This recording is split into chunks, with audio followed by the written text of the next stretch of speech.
everybody, and welcome to Carving It Up Live right here on Twitter, as well as the Carving It Up YouTube channel and the Grid Network YouTube channel. As always, I'm Bryson Carver.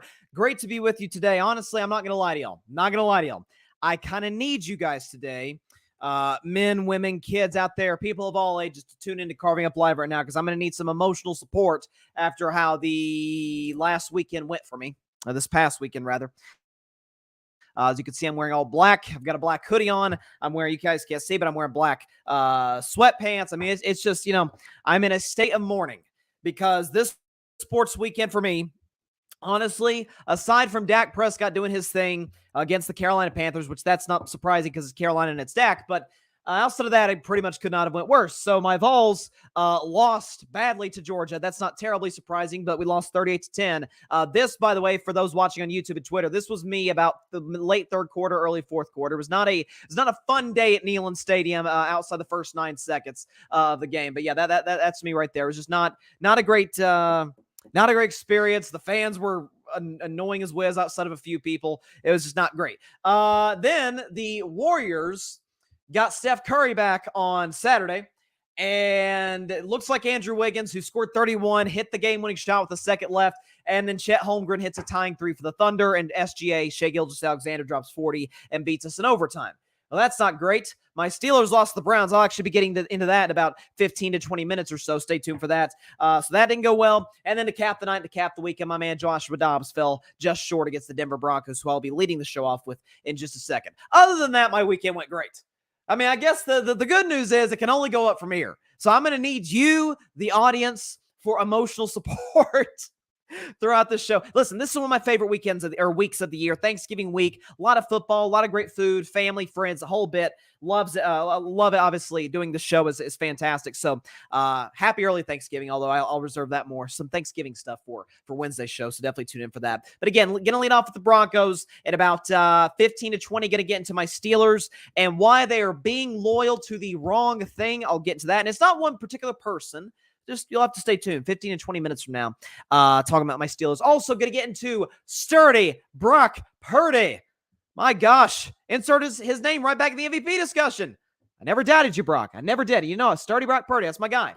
Okay? And the reason why everybody not everybody, a lot of folks just seem to keep doubting this guy. It's a one big reason why he is probably the most doubted quarterback in the league. He may have taken Dak's spot. Who knows?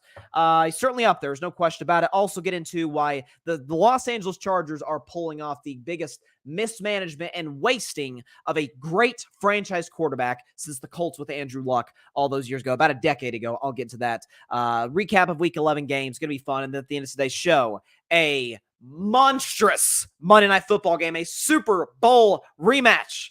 Philadelphia Eagles, Kansas City Chiefs, Arrowhead Stadium. I don't know how many Swifts are going to be there. I know there's going to be Kelsey there. There's going to be 2 playing in the game. Doesn't get better than this. So very, very excited for tonight's Monday Nighter. But first, going to start in the AFC West. Given that the Week 11 NFL slate is going to end in the AFC West in Kansas City tonight. But the Broncos last night get a big-time win over the Minnesota Vikings by a final score of 21-20. Russell Wilson leading the Broncos to a second consecutive game-winning drive. And then once again, here in this one, threw a touchdown pass to Cortland Sutton. Those two have built a really, really good rapport. Sutton, for the record, had 4 catches for 66 and the game-winning score. Russell played a pretty solid game, 27-35, a touchdown, QBR 32, so not great, but a passer rating of 106. So Russell's been able to play well. But I'll tell you this. Here's kind of my takeaway from the game. Obviously, I'm pulling for Joshua Dobbs, but the Broncos are surging right now. And I've been saying ever since that Kansas City win, and ever kind of in the last month, I've been saying, Denver seems to be getting it together offensively, but especially defensively. They gave up that 70 burger to Miami. They were everybody's roasting them on NFL memes and Twitter. We're all killing the Broncos. And ever since, they've been really good defensively, which I'll get into a little later. But Sean Payton, to me, was the story of last night. And has been the story in this Broncos winning streak, in that this is a guy who took the Broncos job in this past offseason, took the job, kind of implemented his culture as any good coach does. We know Sean Payton's history. He's a future Hall of Famer, future first ballot Hall of Famer, I might add, of the New Orleans Saints, helped them get to a Super Bowl and win a Super Bowl and really helped revitalize Drew Brees' career into becoming one of the greatest quarterbacks ever. Set a bunch of records. So he goes to Denver, and his job In year one, there's no championship expectation for the Broncos. We're not like, oh, it's a disaster if Denver doesn't win the Super Bowl. No. Heck, I'm not even sure if it's a disaster if they miss the playoffs.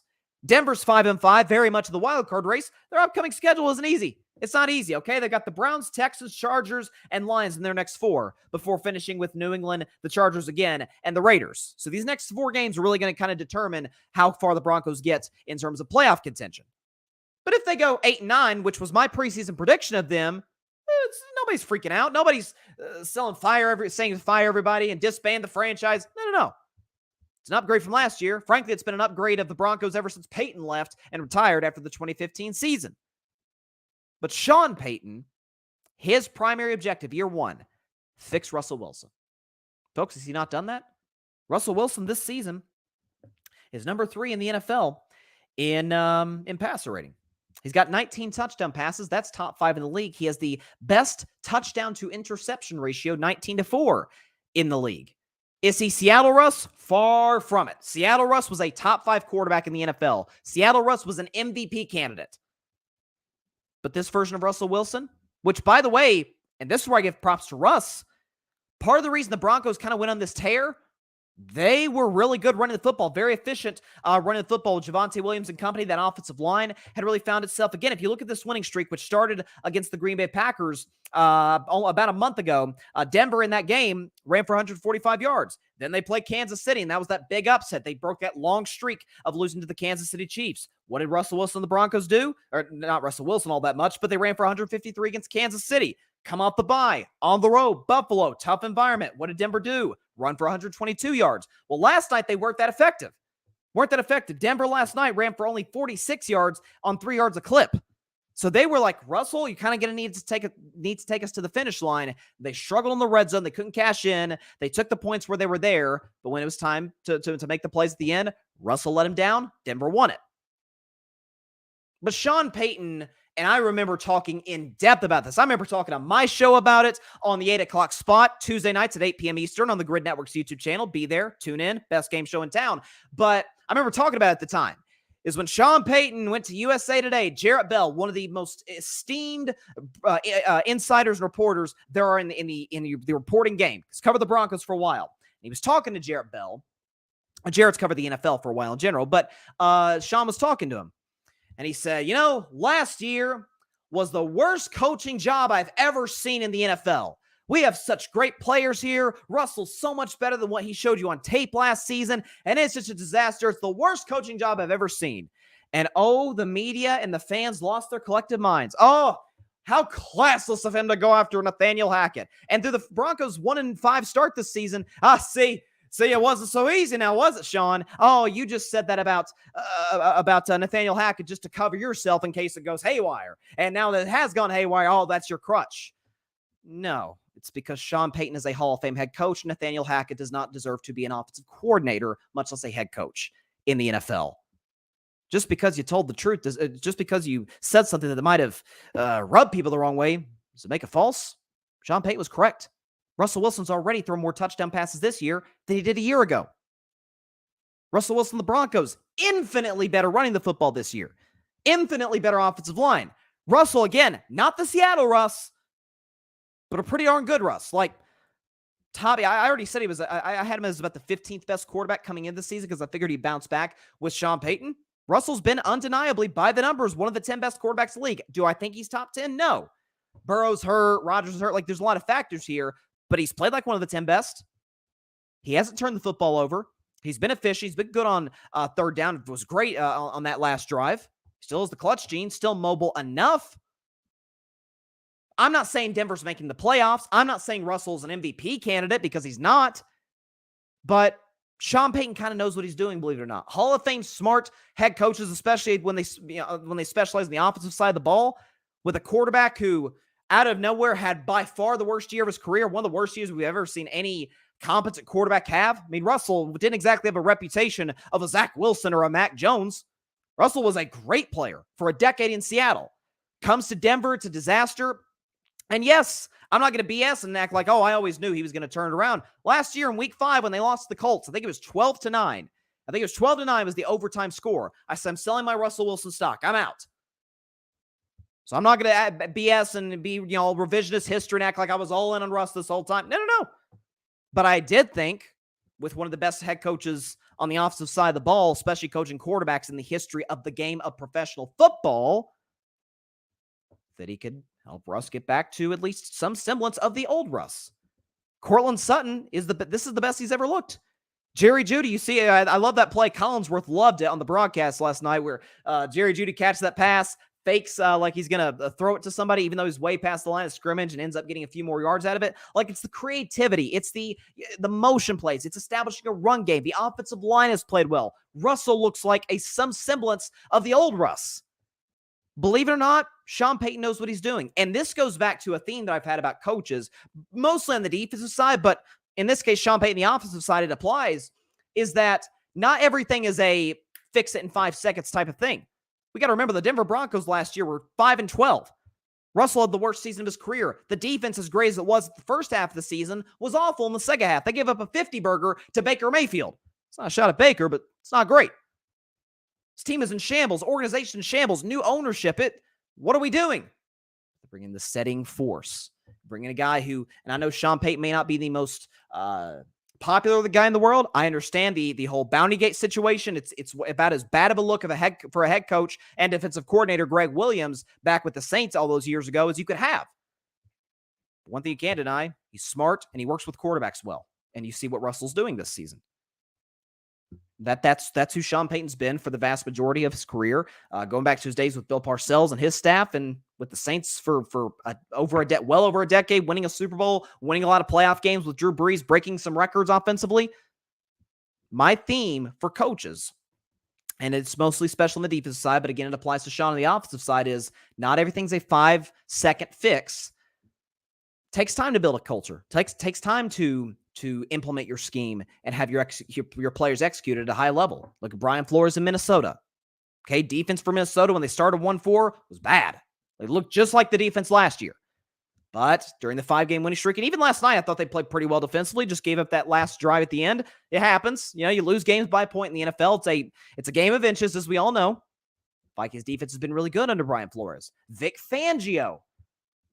Dolphins were giving up 30-point games all over the place. They were scoring 40, but they gave up 30. I mean, that's kind of their MO. All of a sudden, Dolphins defense, Jalen Ramsey looks as good as he's ever looked, and the Dolphins defense is flourishing. And Sean Payton now at the Broncos. Yes, the offense struggled at the beginning of the season. Yes, Russell, I remember talking about this early on in the season, was awful in the fourth quarter of games. Now he's really good. Now he's got a passer over 100 in the fourth quarter. A passer over 100 in totality for the season. So his job, year one, fix Russ. Mission accomplished.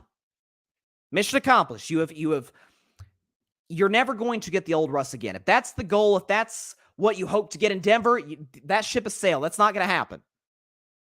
But can you get a fringe top 10 guy to Russell Wilson with this coach and these weapons? Sure you can.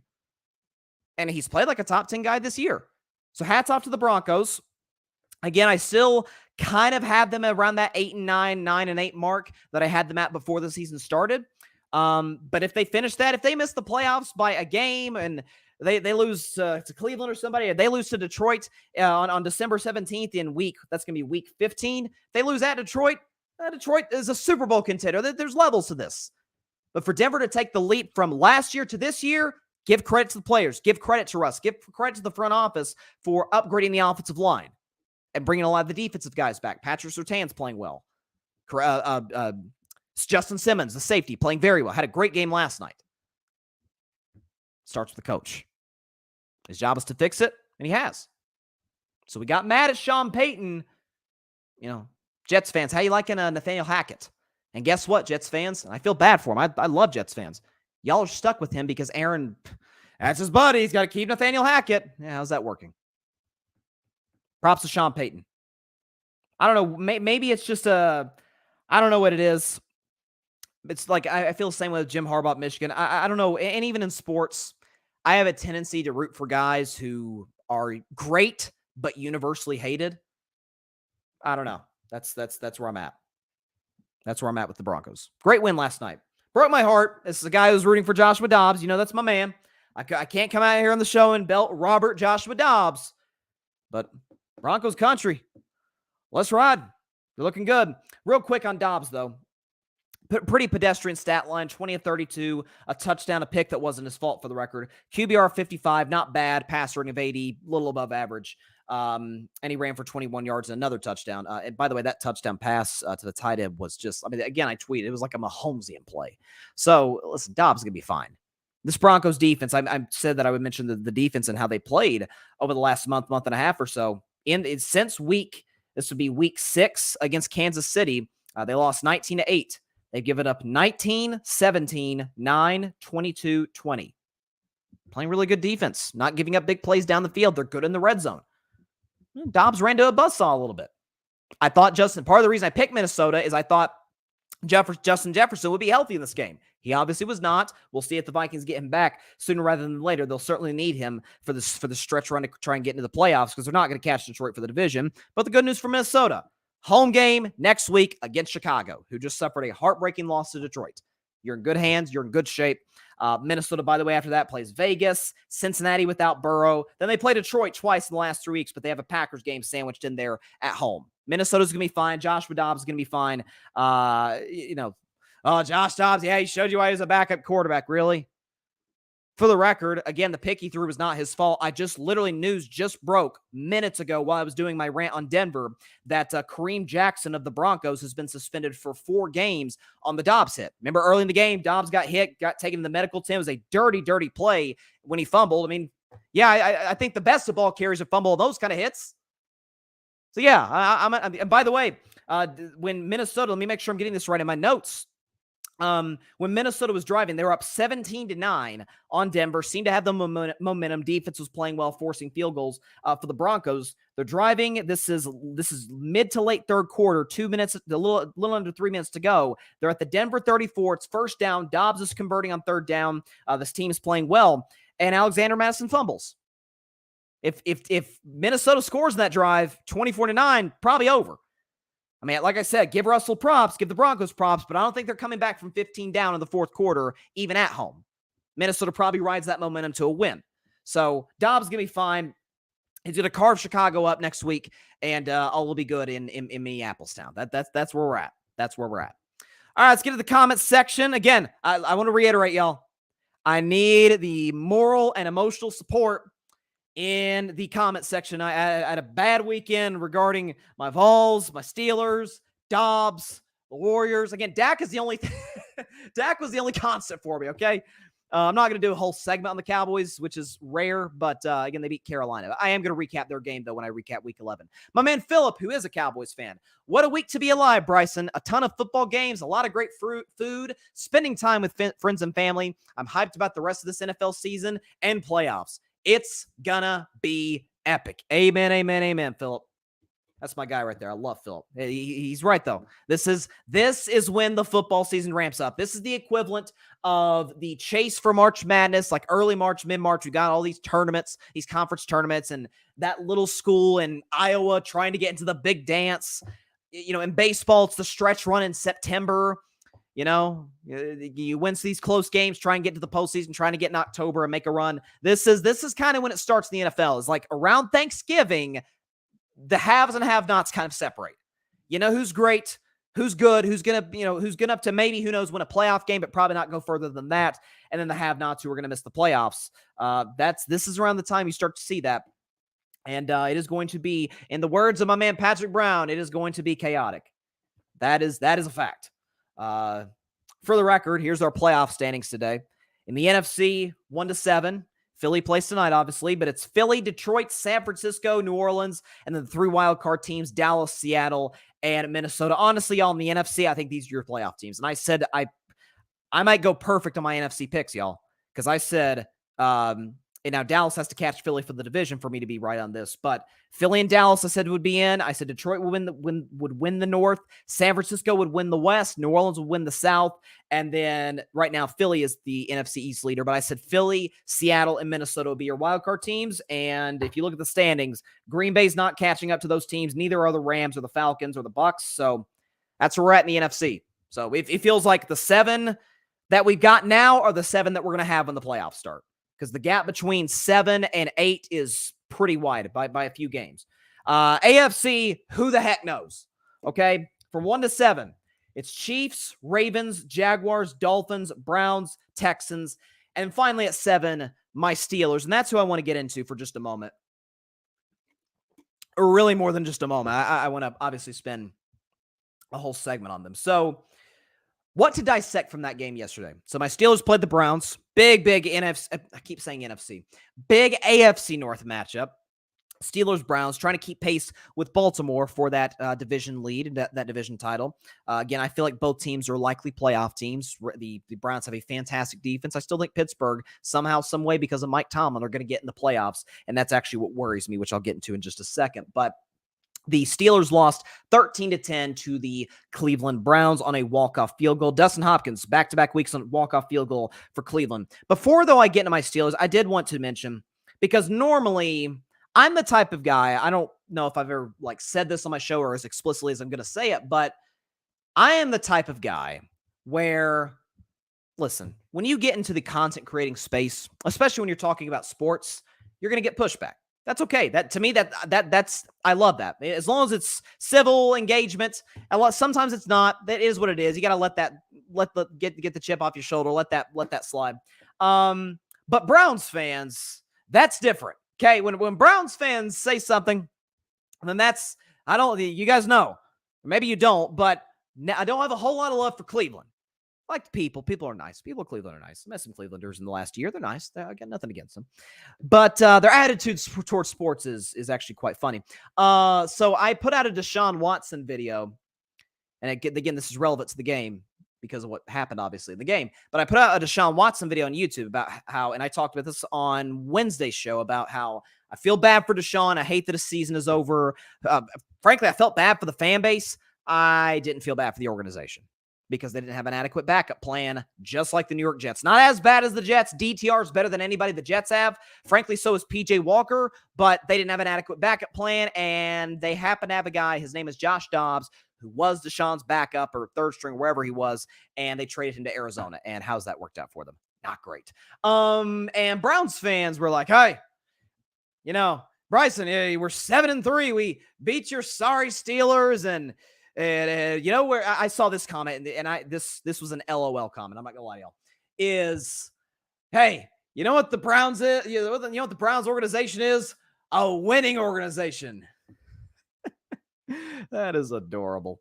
Yeah, you're 7-3. Congratulations. You won your Super Bowl over the Pittsburgh Steelers. You can tell the self-esteem of a franchise and its fans by how they celebrate regular season games. Listen, divisional games are bigger than the regular games. We know that. There's rivalries. Fan bases don't like each other. That's one thing. But man, Pittsburgh has been the model franchise. Again, I'm obviously going to get into Pittsburgh in just a second, but Pittsburgh's been the model franchise, or at least one of them, forever, and Cleveland hasn't. And so when little brother beats big brother for once, it's like a boost to their self-confidence until they get their what kicked again. So it's okay. Let Cleveland have this. They don't have much. I mean, it took them having the greatest basketball player who ever lived to actually get a championship, and they had him for 11 years and got one championship, but that's neither here nor there. They kind of know how to screw up their franchises. That's what they do. But hey, y'all have this win. Enjoy it. Enjoy it. Have a party in the city. Have a parade. Get all the greats of Cleveland's past. Okay, get the great Cleveland Guardians players and the Cleveland Browns and the Cavs of years past, decades past. Have fun. It's not like you have much to celebrate these days or ever. Knock yourselves out. That's Cleveland. For Pittsburgh, though, I obviously have significantly higher expectations because it's a significantly better run franchise. So for Pittsburgh, listen, 6-4. Again, as I just mentioned, the 7th seed in the AFC. So it's not like all is lost and the season's over. No, I still maintain I think Pittsburgh's going to get in the playoffs. If you look at their schedule coming up, they play Cincinnati twice without Burrow. They play Arizona. They play the Colts, and they play the Patriots. Now, the Colts might be a little dicey. I'm not going to lie to y'all. But then they finish at Seattle, which we know is a tough place to win. At Baltimore, I don't have terribly high hopes for that one. But then again, Baltimore and Pittsburgh always play close. But I've lamented this about Pittsburgh, and so I don't want to sound like a broken record. And so I decided to kind of take it a different route. Like, Bryson, you don't want to talk about the same old thing. Oh, Tomlin needs to adjust to the modern times. The Steelers need to adjust to the offensive game. Let me spin that in a different angle for just a moment. Because, again, I don't want to just repeat what I said 3 weeks ago when they lost to Jacksonville. The thing with Pittsburgh, and it's the thing that the Steelers have hung their hat on forever, and it's something that I've admired, I think other teams, other franchises, other fan bases admire, is, man, the stability is second to none. Again, since Richard Nixon was president, the Steelers have had 3 head coaches since 1969. Chuck Noll, Bill Cowher, Mike Tomlin. Like, that is stability. That is allowing your coach to build a culture, not being a meddling owner. The Rooney family are not like Jerry Jones. They're not like Dan Snyder back in the day when he used to own the Washington Commanders, just meddling. David Tepper now with Carolina, meddling owner, interfering with smart decision makers. That's not the Rooneys. Far from it. They allow the coaches to coach, to in some cases roster build.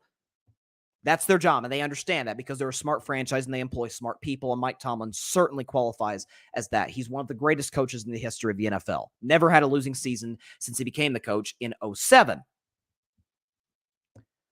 But such loyalty can come to a fault. And you ask Bryson, well, what do you mean by loyalty? Like, what if you're loyal, you have to be loyal to something. If you are, I'm a guy. If you're a guy and you're married to your wife, you are loyal to your wife. You are loyal to your kids. You're loyal to your parents or the people close to your life. Like, you're loyal to your friends. That's a good thing to be loyal to. In some instances, though, there are things that you maybe shouldn't be loyal to and maybe could cost you. Maybe there's that person in your family who is a little bit of an albatross around your neck. Maybe doesn't present the greatest public look for you. We all know that crazy member of the family that's, doesn't make you look the best. I think that's where the Steelers are right now, where the loyalty in the organization, stemming from the top, stemming with the Rooneys and trickling down to Coach Tomlin, is there's a loyalty to your guys. It's a loyalty to Matt Canada, the offensive coordinator. There's a loyalty to Kenny Pickett, the quarterback, who played at Pitt. There's a loyalty to the players. And listen, there's certain players you should be loyal to. TJ Watt, you should be loyal to. He's one of the best football players on earth. You should be loyal to Cam Hayward. He's been awesome for a decade. You should be loyal, at least more loyal, to George Pickens. There's players in this. Minka Fitzpatrick. There's people you should be loyal to in that franchise. But more than the players, and I've always been a pro player guy, you know what the Steelers need to be loyal to? Winning. So that's them winning by any means necessary. Kevin Durant was loyal. He was loyal for 9 years to Oklahoma City. He had to be. People got on. Oh, how could you not be loyal to Russell Westbrook and loyal to Billy Donovan, loyal to the Thunder and their fans? Katie said, "Yeah, and I'll never get a championship here. Let me go to Golden State. Well-run franchise, great players, an organization will all fit beautifully." Kevin Durant was loyal to winning. He now has 2 championships and 2 finals MVPs to show for it. The Los Angeles Rams were loyal to winning. Jared Goff. By the way, Jared Goff's balling right now. Had a big-time come-from-behind win yesterday. Jared Goff got the Rams to the playoffs 3 out of 4 years. That's not an easy thing to do. 3 out of 4 years, got the Rams to the playoffs. For the record, his last year in LA with a broken thumb, won a playoff game in Seattle. And you know what the Los Angeles Rams said?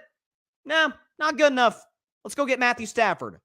They have a Lombardi trophy to show for it. The Kansas City Chiefs. Alex Smith got in the playoffs in 2013, 2015, 2016, 2017, and the Chiefs said, not good enough. Alex Smith, his last year, think about this, y'all. Alex Smith's last year as the Chiefs starting quarterback, he made the Pro Bowl. He led the Chiefs to the playoffs. They said, no, not good enough. Let's go take this kid out of Texas Tech. They have 2 Lombardis to show for it. Loyalty is not a bad thing by any stretch of the imagination, but what are you loyal to? Is Mike Tomlin loyal to winning? Or is he loyal to, God, I can't have this losing season. I've never had a losing season since I've been here. I'm the only coach in the NFL history that's coached as long as I have and never had a losing season. We got to get to 9 wins, got to get to 10 wins, got to just get barely a head above water and sneak into the playoffs, get that winning record. And what scares me as a Steelers fan is I think that's exactly what's going to happen. I think the Steelers are going to end up winning 10 games, maybe 9, probably 10. If you look at their schedule, still got Arizona, you got Cincinnati twice without Burrow, you got the Colts, got the Patriots, a lot of winnable games there, okay? They're going to get 10 wins. They're going to sneak in the playoffs as the 6 or 7 seed and get mollywopped by, pick your team, Jacksonville, Miami, Baltimore, whoever. And they'll be right back to square one. Yes, fellow Steelers fans, of course I know Matt Canada is a problem. He's not the problem. He's a problem. The Steelers should move on from him. I've been crystal clear about that, as any other Steelers fan has been from the beginning of the season. He's incompetent. He doesn't know what he's doing. His concepts are as uncreative and easy to game plan for as there are in the NFL. Go to any smart football person that can break down film, because Dan Orlovsky's done it. A lot of people have done it. They'll break it down and show you it's not that hard of an offense to game plan for. There's like 7 plays they kind of rely on. So we know Matt Canada is incompetent. That doesn't surprise any of us. I'm starting to sell my stock on Kenny Pickett. And not in the sense of I think Kenny Pickett can be a good starter in the NFL, because I do. I think Kenny Pickett could be a good starter in the NFL. But if the Steelers organization's expectations and aspirations are to win Super Bowls, they do, after all, have the most, tied with the Patriots at 6. If that's the expectation, and as Mike Tomlin says, the standard is the standard, is Kenny Pickett going to be the guy in that conference to get you there? Against Mahomes, a healthy Burrow, Trevor Lawrence, Tua, that's the guy to get you there? Because I'm not going to lie to y'all, have my doubts. I've seen Kenny in the fourth quarter. I nicknamed him fourth quarter Kenny. I mean, a few weeks ago, I remember checking, I'm like, doggone, Kenny Pickett has a 100 pass rating in the fourth quarter. He just needs to clean up in the 3 quarters. Maybe part of the reason the Steelers' offense is struggling, yes, is because Canada is uncreative. But I'll go and show you the tape right here. This is for those watching on YouTube and Twitter, so I'll try and narrate the best I can for the audio audience. But this is Kenny Pickett, okay? These are all of his throws yesterday when throwing beyond the stick, so beyond the first down marker, okay? Here they are. It's 40 seconds worth. Here's the first one. Not even close to George Pickens. Here's the second one. Rolling out to his right. There's really nothing there, so you kind of, although he did have, I think it was Johnson down there. Here's another throw. He's got time, good protection. Not even close. Not on the same page as the receiver. Here we go. Here's another play. Kenny had George Pickens. Bad throw. Okay, here's a punt here. Here's Kenny Pickett. Once again, rolling out to his right. Good protection. Good throw, actually. Solid catch by Pickens. Here's the fourth quarter. Kenny. Where's that ball going to? There's not a Steelers receiver in sight. And then the final one. This was his last throw of the afternoon in Cleveland. Has a man. Missed him. And at some point, you got to make throws. And I always say the Bill Parcells rule of coaching or developing quarterbacks. I recite this all the time when we talk about young guys struggling or kind of having their ups and downs is year one, man, it's developmental year. Okay, like it takes time. You got to build it. And it's hard. NFL's hard. Processing defenses is hard. What CJ Stroud is doing right now, that's not normal. What Dak did in 2016, what Ben did in 2004, that's not normal. What Luck did in 2012, like that's not the norm. We can't expect that out of young franchise or young, star quarterbacks or potential star quarterbacks. But year 2, as Parcells once said, you need to kind of start seeing something. You need to see a jump from year 1. I don't see it. And I don't think Steelers fans see it either. And if by year 3, as Parcells often would say, if by year 3 you don't know if he's the guy or not, cut bait. He's not the guy. You need to move on. I saw the stat today and it almost made me throw up in my mouth. And this kind of goes back to the Mike Tomlin and the Steelers refuse to adjust to modern offensive football. Okay, how about this, y'all? Tommy DeVito. We've become accustomed to that name lately. He's now the quarterback of the Giants. Tommy DeVito has more career games with multiple touchdown passes than Kenny Pickett. Tommy DeVito. He's the Giants' third stringer. They wouldn't let him throw a pass beyond the line of scrimmage just 3 weeks ago. And all of a sudden, 4 weeks ago, he has more games with multiple touchdown passes than Kenny Pickett. He's played 4 games. Still, Kenny has started virtually a whole season. He's not the answer. And the fact of the matter is, if you look at this upcoming quarterback draft, loaded. with guys more talented than Kenny Pickett. We know how great Caleb Williams is. We know how Drake May's kind of slid off, but I still think May can be a really good player. Let's say it could be said, I love Penix at Washington. You saw what he did in a rainstorm yesterday. Penix is excellent. Bo Nix is balling out at Oregon. I still like the kid, Riley Leonard at Duke. Jordan Travis suffered a season-ending injury, which sucks for Florida State. So I'm not sure what that's going to do to his draft status. There's a lot. This is about as loaded a quarterback draft as we've had in a while. There might be somebody who falls to you. There might be somebody available, and there's like a string of, this happens every draft, where there's like 3 or 4 teams that really don't need a quarterback, but one team that does, and so they jump ahead of a team that also needs a quarterback and take the guy. If such an opportunity becomes available in late April, whenever the draft is, that Thursday night when the first round is, Steelers need to take that swing. Aggressive wins in sports. Adapting to the modern day, whatever the case may be, in any industry. You know, if somebody, I've used this analogy before, if somebody wasn't good at using computers 30 years ago and they were going in for a job interview, it's not gonna do you in. If you don't know how to use computers now in 2023, a little bit of a problem. This is a digital age now. You gotta adapt, gotta adjust, got to get better at what you need to get better at. That's where the Steelers are at today. And it's I'm telling y'all, they're going to make the playoffs as the 6 or 7 seed, get bounced probably in a blowout fashion because they can't score to save their lives. You know what bothers me about Pittsburgh is, and I've said this before, like they think you can win playing 2003 football rather than, you say, what, Bryson, they're 6-4. They've gotten outgained in every game. Every game. They're the worst 6-4 team arguably in NFL history. And I say that as a Steelers fan. 2003, you could win a game. A game. That's selling it short. You could go to the Super Bowl with Rex Grossman and guys like, who else? Rich Gannon, Kerry Collins. You could get to a Super Bowl with those guys if you had a good defense and a good running game. Heck, you could win the Super Bowl with guys like Brad Johnson, Trent Dilfer, Nick Foles, if you had a running game and a defense. Now you need Patrick Mahomes. You need Joe Burrow. You need Josh Allen and Trevor Lawrence and Dak Prescott and Jalen Hurts and Justin Herbert, Lamar Jackson.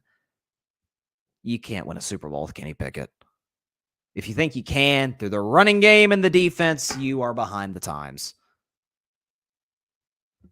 What is the standard in Pittsburgh? It's the same question I asked when they lost to Jacksonville. What is Mike Tomlin? The standard is the standard. And I am, to be abundantly clear, I am by no means calling for Mike Tomlin's job. Any Steelers fan that is calling this saying, I need to fire Mike Tomlin, they're insane. They are insane. But Mike does need to adjust. You can't win with running. You can't win a Super Bowl with running game and defense. Because the Steelers are a smart franchise, this right here is part of the reason I picked the Steelers as my team this summer. Does any organization draft better than Pittsburgh? They draft receivers, they draft corners, they draft, historically, at least offensive linemen. They draft running backs, they draft quarterbacks in the past. Terry Bradshaw, Big Ben. They draft, great, again, pass rushers and linebackers and DBs. Heck, the kicker's good. Picking talent is not the Steelers' problem. That's the problem in New England. Belichick can't coach the talent he's got because he can't pick good talent when he can't see good talent if it's right in front of his face. That's not Mike Tomlin's problem. He's a great coach. He's a great motivator. Again, I'm about to get into Brandon Staley in just a second. He's a defensive coach. Defense is great. Gave up 13 points. Did all they could. Got a turnover in the game on the opposite side of the field. Doing all he could. His side of the ball is great. Adapt, adjust, improve with the times. Mike Tomlin's not doing that, and it's costing the Steelers. Not just Mike Tomlin, but the Steelers organization as a whole is the problem. Let's see. Excuse me. Philip is in the comments. He says, Browns, sorry, I got some Gatorade. He says, Browns organization winning, that shouldn't even be mentioned in the same sentence. They're going to make the playoffs and lose in the first round. Of course they are, Philip. That's the ceiling. And again, and then I'll get into to other comments here because I see we got a lot here. Y'all, my emotional support today. I appreciate it. Y'all coming through. But, one of the comments was saying, yeah, we are 7-3. Doesn't change the fact that you don't have a legitimate star quarterback. Heck, a good quarterback. I mean, by the way, that's one of the things I said when Deshaun went down. I said, look, I feel bad for Deshaun, but there's not going to be this just big gap between Deshaun Watson and Dorian Thompson-Robinson. Or, they signed Joe Flacco today. They signed Joe Flacco. They're desperate. They have nothing at quarterback. So I'm actually right, Cleveland. Believe it or not. See past your fanboyness. Philip, and I have a hot take that Caleb Williams will not be a franchise quarterback in the NFL. Oh my goodness, that is a smoking. So that's like a volcano erupting fire. Hot take. He said I would choose 3. This is Philip's comment. I would choose 3 over him, maybe 4 in the next NFL draft. Holy cow. Yeah, I definitely don't agree with that, Philip. I don't know about that, buddy. Now, again, this is a loaded quarterback draft. I love some of the guys in it. I think Penix is the second best to Caleb. I think Penix is going to be awesome. I don't know why he's not getting more buzz and what he's doing at Washington. I think Penix is amazing. Can make every throw in the book. Whoever gets him, God bless y'all. Don't screw him up. Like he's going to be so good. And I like Drake May a lot at North Carolina. He hasn't had a great year, but I really like Drake May. Bo Nix is slowly winning me over. I mean, what's Caleb supposed to? Now he has tailed off the second half of the season. That is totally fair. I mean, Josh Allen was terrible in college at times, and Josh Allen's a very good quarterback, elite quarterback in the NFL. That is a smoking hot take, Philip. Though that's one of these days. Me and you guys have to have a conversation about that because that's I like people to go out on a limb. I do it all the time. I love it. My man Parnell's in the comments. What's up, Parnell? He said, should Herbert demand a trade? No, not yet. Again, I'm about to get into Staley in just a second in the Chargers, and it involves Herbert, obviously. But I think we all kind of assume, I guess because most people are, I shouldn't say most people, I guess people in the comments here, myself, are rational thinkers and think that surely the Chargers are going to fire Staley at season's end. Whether or not he gets through the season at this point is irrelevant. The Chargers aren't going to make the playoffs. Could have told you that before the year.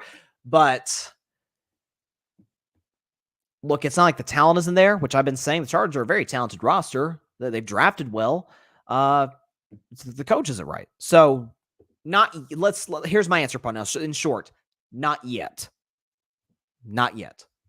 Parnell, who's your MVP right now? You might say Dak. Yeah, that's exactly what I'm saying, Parnell. Last week I said C.J. Stroud was the MVP. And I know that made a lot of Texans fans happy. And props to Stroud. He won yesterday, but he did throw 3 picks. They weren't great in the red zone. But by the way, I love something that C.J. Stroud said after the game. He said, man, Steph Curry doesn't stop shooting. And like he said, like C.J. Stroud said, I can't turn the ball over, but, you got to take shots. You got to be aggressive.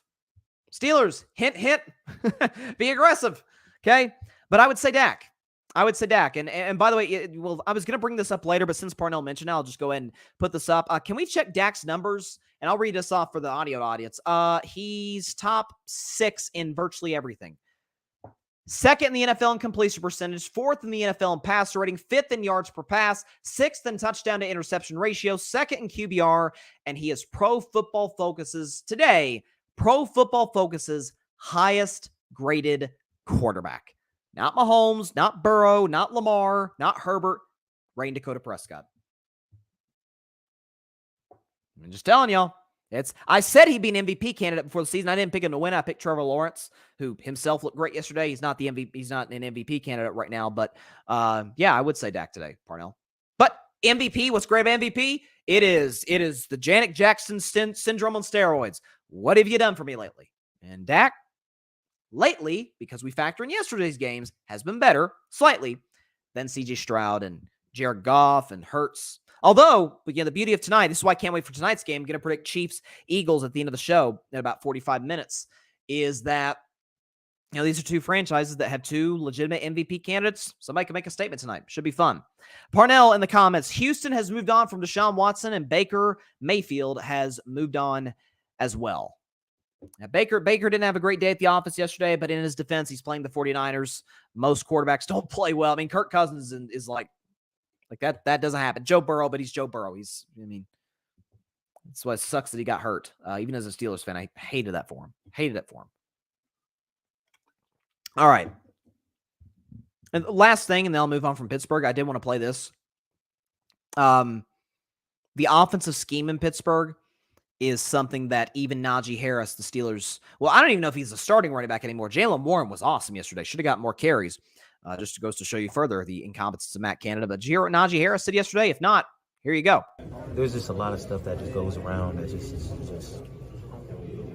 just that you guys don't see. I'm just at a point where it was just like, man, I'm just tired of the shit. I mean, the frustration is boiling. It is. So I thought that was interesting, though. Najee said there's some things y'all aren't seeing. I don't know if that's a locker room problem. I heard something about Deontay Johnson, being upset with Mike Tomlin yesterday. It's, when you're stuck in the past, I mean, that's, you can't, don't get mad if the players get mad at you. Parnell, he says, what I mean by Baker Mayfield moving on is that the Browns traded him and went with Deshaun because it was reported they want an adult in the locker room concerning Baker's immaturity. Well, if they wanted an adult in the locker room, Deshaun Watson wasn't exactly the best option. Okay, that goes without saying.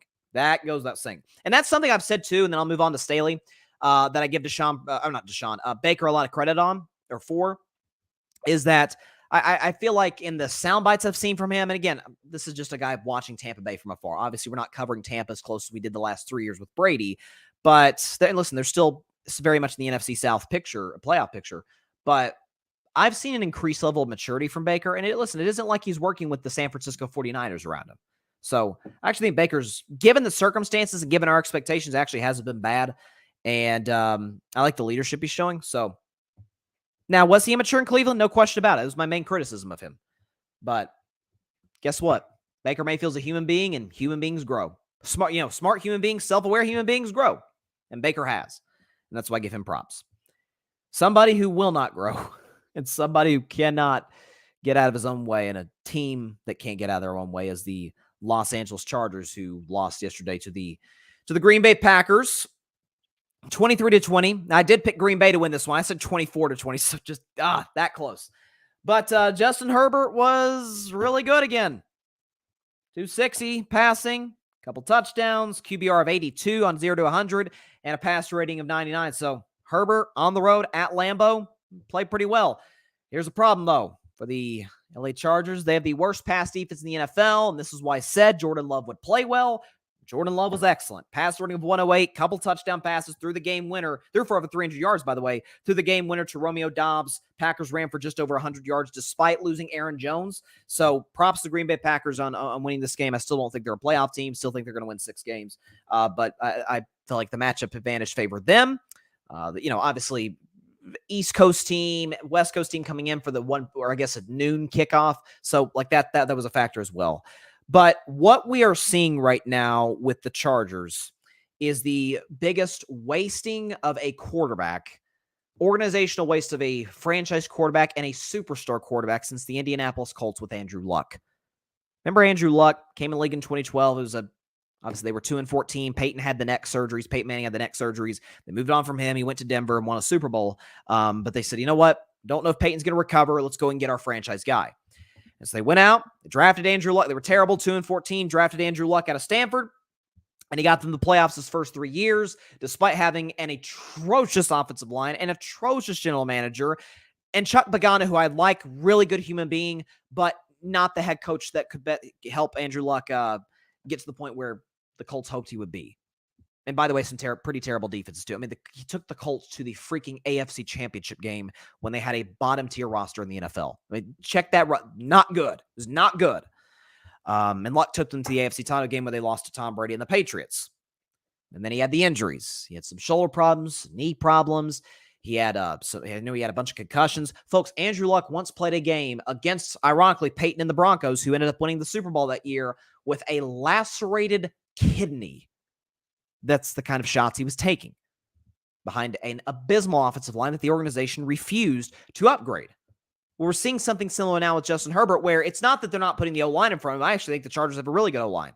You got Corey Linsley, I think, at center. You've got shoot, what's the left tackle's name? Rashawn Slater, who's an excellent player. Excellent player. You're seeing the big impact of him being there as opposed to a year ago, not being there, injured.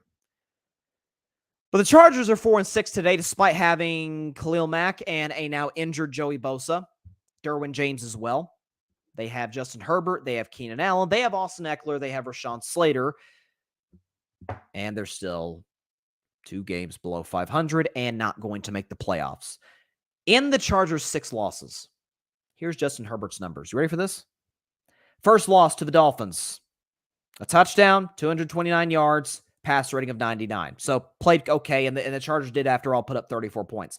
Lost to the Titans in overtime. Justin Herbert in this game, 300 yards passing, 2 touchdowns, pass rating of 104. He was excellent.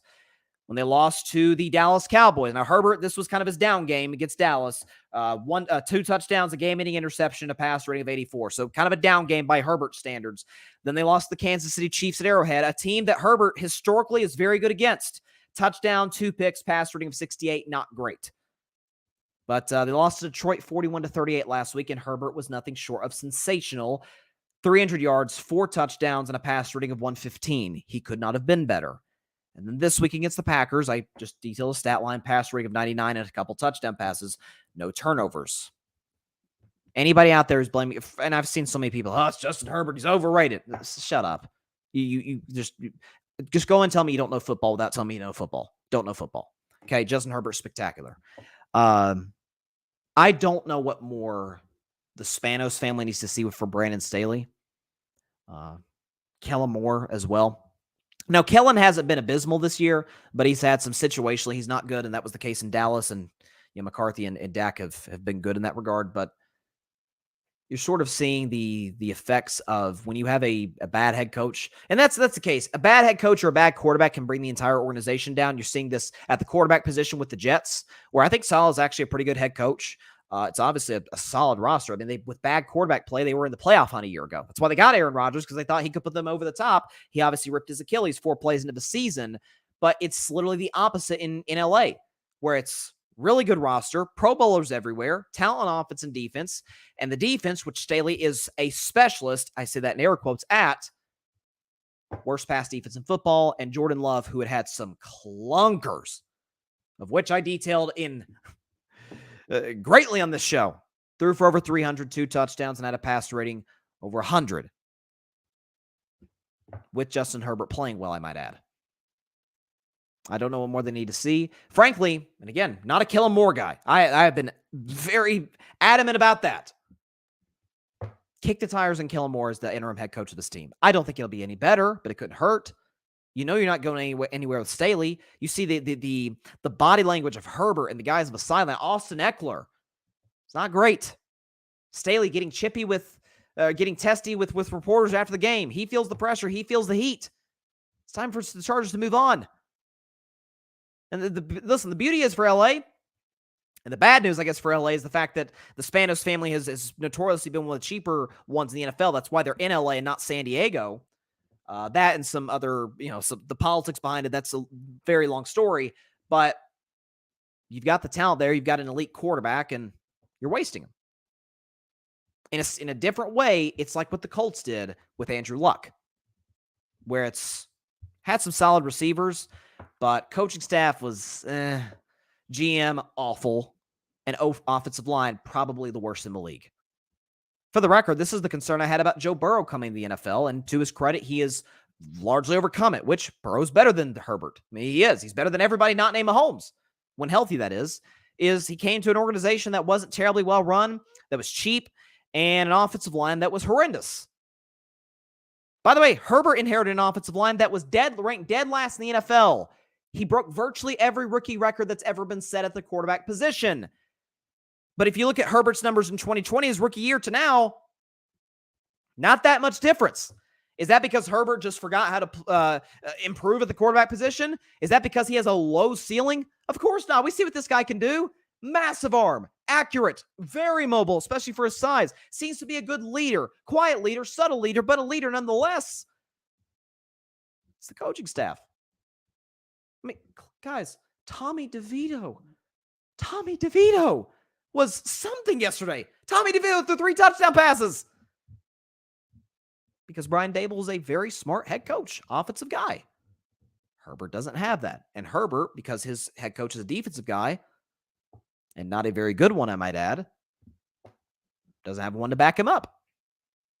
How many fourth down conversions can Herbert make? How many games can he go without turning the football over and putting up 30 points, 28 points? It is aside from Andrew Luck, it is the biggest mismanagement of a franchise quarterback I've ever seen in my life.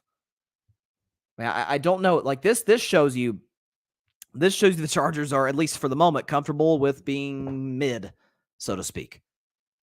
I mean, this is a roster, and this is a quarterback that should be getting to the playoffs every single year. Not beat Kansas City for the division, because the Chiefs are the gold standard of football. Forget that division of football. You should get to the playoffs as the 5 or 6 seed every single season. And be that. The Chargers should be that team that every year we look at, like the Miami Heat. Like the Heat are like the opposite. They're like the anti-Chargers. Incredibly well coached. Good player. I mean, Jimmy Butler is a very good to, at times, elite player. Bam Adebayo is having a great season, but kind of some overachievers. But it's a great culture. Pat Riley on top, and the Heat are that one team in the Eastern Conference that the Bucks, the Sixers, and the Celtics are all like, God, I hope we don't run into Miami. Please, please tell me we don't have to play the Heat in the playoffs. That should be the Chargers. But due to coaching and at times upper management, it's not. They draft well. They spend a lot of money in free agency. They have their quarterback. They just don't have their coach. And we see what difference that can make. Again, this kind of points to Kellen Moore now. Look at Dak Prescott with Kellen Moore. Look at him with Mike McCarthy. Different player. Different player. It's unbelievable. It is unbelievable. All right. What do we have here? Looking at the comments. Patrick Brown. What's up, Patrick? Grid Network writer. He says AFC North is being gift wrapped to whoever wants it. I don't know if gift wrap is the word I'd use. I think it's like scratching and clawing for it. That is a physical division. Parnell, I would like to see Tyreek win MVP, but we all know it's a quarterback award. And again, I will defend that, Parnell, and say it should be a quarterback award. Tyreek's been awesome. Like, he's been clearly the best receiver in the league. He should be right now. It's between him or McCaffrey for Offensive Player of the Year. It'll come down to the wire. Can't wait to see how that turns out. Who was my Offensive Player of the Year predict? Was it McCaffrey? I can't remember who I predicted to win that award before the season, but the quarterback, the value of it, it's why I said, again, is a quarterback's league. You can't, back to the Steelers segment, you can't win a Super Bowl with Kenny Pickett. It is impossible to do that in 2023 with freaking Bill Walsh calling plays. I'm actually about to get into the 49ers in just a moment. It should be a quarterback award because the quarterback position is infinitely more valuable than everything else. I mean, see the Jets. Pretty good roster, bad offensive line, but awesome defense. Really good running back in Breece Hall. Elite number 1 receiver, Garrett Wilson. I still think they have a good coach in Saleh. I'd like to see Saleh get an actual, NFL quarterback at some point, and then kind of judge him off of that. They have the quarterback. It's holding him back. Holds any franchise back. Parnell says Joe Burrow's career might end up like Andrew Luck. Man, I hope not. I don't want to see Cincinnati waste him and, the way Indy wasted Burrow. Patrick, Chargers losing Joey Bosa is a huge loss. Brandon Staley battery is beyond repair. He can say what he wants, but his days are numbered. That is true. Patrick also says if Justin Herbert had and this is in all caps, real head coach, they'd be the best team in the AFC. Wow. But Justin has to be perfect to keep this team afloat. When you lose by 1 score, it's depressing and it's a bad look. You mentioned the 1 score thing, Patrick. It's the talent that's even keep them in the games. That, by the way, an argument can be made that's kind of the Steelers as well. Like, you can't sit up here and tell me that the Steelers don't have talent. They're not as talented as the Chargers. They're just not. But the Steelers' talent, and by the way, a very smart head coach in Tomlin is what's keeping them in games. The problem is, and I will say this until I'm blue in the face, that they refuse to adjust to modern NFL football. The Chargers' problem is they're just comfortable being average. Like, that's their issue. It's not great. Parnell, who's better, Josh Allen or Justin Herbert? I'm going to have to go with Herbert at that one, Parnell. I'm going to have to go with Herbert on that one because one thing I love about Herbert, and it's very rare, it's not common that you see this with guys with big arms. Allen has a better arm than Herbert, but Herbert has the most, in my view, the most beautiful deep ball in the NFL. It is like, it's just like a rainbow over the football field, over the gridiron. It just falls like a pillow. into the receiver's arms, whether it's Josh Palmer or Keenan Allen or whoever it is. That could be said about Quentin Johnson. He just couldn't catch a pass at the end. But you don't see this with guys with big arms. Herbert's a big arm guy that doesn't, I don't know if it's in these guys' DNA, but like Josh Allen, you saw him yesterday making one of the best throws of the weekend against the Jets, where he just put it in a tiny little window. And that's the asset, the great asset of having a big arm. But the downside is that maybe, and Allen is more reckless than others, but you'll try and fit it into a window that really isn't even there. The window's actually shut and locked. There's not a small window, it's locked. Herbert really doesn't do that. He's a big arm guy who's smart with the football. Now, the occasional interception when trying to make a risky throw, man, it happens. It happens. You know, I'll defend a quarterback for trying to take a big risk and get a big reward, and it doesn't work. I'll defend anybody in life who takes a big swing, big risk, because guess what? You know, do you want to be Barry Bonds with a bunch of homers or Ichiro with a bunch of singles? Okay, who do we remember more fondly? Okay, like that's kind of my mindset. So I'll defend Allen in that regard. But I think Herbert, and by the way, Herbert has had to work with less, certainly from a coaching standpoint. I mean, at least Josh Allen for a couple of years said Brian Dable got to an AFC title game, was 13 seconds away from another. Herbert's working with an offensive coordinator that we know for a fact now, clearly held Dak Prescott back, and a head coach who doesn't know what he's doing on his side of the ball. He's stuck. At least until the Chargers upgrade at head coach, which, you know, if it doesn't happen after yesterday, losing to Jordan Love and the Packers, I don't think it's going to happen during the season. It's probably going to happen after Week 18 and the Chargers are already out of playoff contention. That's probably what's going to happen. But Parnell, I still do love Allen. He needs, and this is where I defend him, his reckless decision-making drives me insane, but he needs a good play caller, whether it's a head coach or an OC or both in some instances. I think they should bring in Ben Johnson from the Lions, or maybe a Bieniemy from Washington, is that a guy kind of like Dable was, to kind of reel him in, get the most out of him, not, by the way, be incredibly reliant on him to kind of be their offense. If that's the case, he can be one of the 5 best quarterbacks in the league. Today, he's not.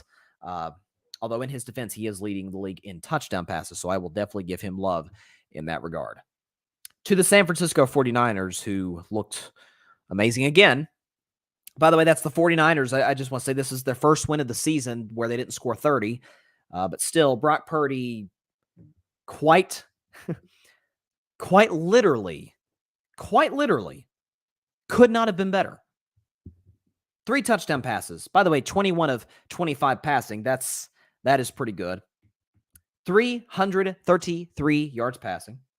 A QBR 0 to 100 of 79.9. I don't know how it wasn't higher. And a passer rating that was perfect.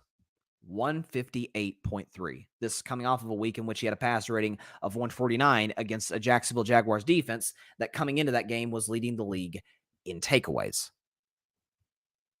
That is what Brock Purdy is doing. Now, I am not going to, you guys know I've been a Brock Purdy guy, a sturdy Brock Purdy guy, since last year when he came in against Miami for an injured Jimmy Garoppolo, made some nice throws. Then he had that big game against Tampa Bay where he was just flinging it all over the field. I'm like, I like this kid. But what is interesting about Brock Purdy, and it's a trend that we often see with quarterbacks that come into the league the way he does, is that you have a 7th-round pick, Mr. Irrelevant, come into the league, end up with a good situation. Like, he's not the first pick. Again, the first pick of the draft goes to, unless there's a trade made, usually goes to the best, to the team with the worst record. Well, there's a reason they had the worst record. They did something wrong, unless they just straight up tanked. You know, Caleb Williams is going to go to a bad franchise. He's probably going to end up in Chicago because they have Carolina's pick. Not ideal. But for Brock Purdy, for your starter at Iowa State, slipping the draft all the way to the very, very last pick, go to San Francisco. Kyle Shanahan is one of the most brilliant offensive minds of our time. Has a scheme identical to his dad, Mike Shanahan's. Debo, and they added McCaffrey last season. They already had George Kittle and Brandon Ayuk and Trent Williams and that awesome offensive line. Yeah, it's going to help him develop. And when he balls out, when quarterbacks put in a similar situation to him ball out, it's like they can't really be that good. I mean, it's got to be the people around him. And for the record, a lot of it is. I'm not going to front up here and act like, oh, yeah, San Francisco's pretty good. It's just Purdy's dragging him. Absolutely not. Christian McCaffrey's the best player at his position in the league. George Kittle's the second best player at his position in the league. Brandon Ayuk is making a strong case, if he isn't already, as a top 10 receiver in the NFL. And Deebo Samuel's the best overall offensive player in the league in terms of what you can do with him. Although you could argue Christian McCaffrey the same thing. So maybe he's second on his own team in that regard. And Trent Williams is the best left tackle in football. All of those things can be true. And then simultaneously, yeah, but they've never been this good offensively with Jimmy Garoppolo, and they certainly weren't even close to this with Trey Lance. But four-year starter. By the way, this could be a similar situation. He'll be a first-round pick, a high first-round pick, I'd imagine, in Bo Nix. But long-time college starter, we saw with Burrow, a long-time college starter, experience, a little older, a little more mature as a player and as a human being. And they come in and they're kind of ready to go from day one. Like, younger guys coming in the league and balling out from the jump is quite rare. Like, it doesn't happen much. And again, we'll show you Brock Purdy's stats here, and I'll read it off of the podcast audience. It's incredible. He's first in virtually everything. First in completion percentage, first in passer rating, first in yards per pass, and first in touchdown percentage. For the record, he's also first in the NFL in QBR. The guy's balling out. Was that on there, the QBR stat? No, it wasn't. I didn't put that on that graphic. But he's first in QBR as well over Dak Prescott. So, was Jimmy ever this good? Did the Niners roster, if coaching staff ever trust Jimmy G this much? I don't think so. Again, I'll one more time. This one stat I want to show you here. First in yards per pass. He's not dinking and dunking. They're not treating him like a game manager. Like, oh, Brock, don't screw it up. Okay, just rely on the running game and just hold your breath that Purdy doesn't screw it up. And now, in the 3-game losing streak, was it a perfectly legitimate complaint that trailing, going in the fourth quarter, not great? Absolutely. And that's been, to me, that is the weakness of the 49ers. It's been the weakness of the 49ers since Shanahan has been there. As great as he is, his teams aren't great in terms of coming from behind to win. We saw that in the Browns game, the Vikings game, and the Bengals game. I'll defend them in the Bengals game. That's Joe Burrow, a healthy Joe Burrow. I think that's tough to do. But when he does have those adequate pieces around him, he can be perfect, as we saw yesterday. Can't say that about a lot of guys. This is why I've said about the 49ers. Obviously, we know they have the best roster in the league. I've been saying that for a long time, but they haven't had a guy of this caliber. Is he Lamar Jackson? Is he Joe Burrow? Is he any of the great quarterbacks in the league? Absolutely not. But is he top 12? I mean, you knock yourself out. Name me 12 better quarterbacks than Brock Purdy. You tell me 12 guys that put in his situation could be better. Of course, you talk about your Mahomes and your Burrows, and I think Josh Allen would be better, no doubt. Trevor Lawrence, Lamar, Dak, Hurts. How many is that? 7, 8. Herbert. Then it gets dicey. Are we sure Derek Carr would be better? And I love Derek Carr. Love Derek Carr. Been defending him for years. But as bad as the coaching staff is in New Orleans, the weapons are there. Chris Olave is there. Alvin Kamara is there. Michael Thomas, when he's not throwing bricks at people, is there. We've never seen anything close to that. Tua, I don't know. Tua's in a pretty darn ideal situation in Miami. Ain't this good. And Tua's playing great this year. He's in the MVP discussion. Not playing this well. Jared Goff, not playing this well. Not as mobile as Brock. You start having conversations about where he's at. By the way, we did this with Brady for years, where Brady came in the league, 6th-round pick out of Michigan, had started a lot of games in college, came into it to New England, where it's like Belichick's a defensive mastermind. And again, that was back in the day, whereas I sort of talked about and lamented with the Steelers, where you could win games with defense and running game. That was kind of how it was in New England. But Brady came in, they were winning games, defense was great, and Brady would be great in the fourth quarter. And it's like, he's not that good. I mean, I know he has 3 Super Bowls in his first 4 years as a starter, but he's not that good. No, he is. You got Randy Moss and threw 50 tuds in 2007, and that was kind of like when rational people were like, yeah, that Tom guy's pretty good. He's just as good, if not better, than Peyton Manning. But wasn't that a narrative up until Tom in year 20 went to Tampa? Wasn't that was it year 21? I'm sorry, went to Tampa. Wasn't that kind of the narrative surrounding him? Like, yeah, he's good, but Belichick's good, and the organization, and Tom's kind of a system guy. And that was always a very ridiculous claim to make. It reminds me, now Purdy's no Tom Brady. He's not even close, but it's a similar narrative. He's a system guy. Okay. I've seen quarterbacks in this system, solid quarterbacks in this system, not do what he's doing. And is he in the MVP discussion? No doubt about it. So real quick, and then we got, obviously we got Chiefs and Eagles tonight. It's going to be a fun matchup. I did want to recap Week 11 action around the National Football League, the games that I've not talked about yet. Cowboys dominated the Panthers 33-10. And again, I don't think any surprise there. Although I will say, coming into this one, I said this is like the perfect trap game for Dallas. I mentioned that I read the numbers about how since Week 7, Carolina's defense had actually been really good. They've given up less than 20 points per game.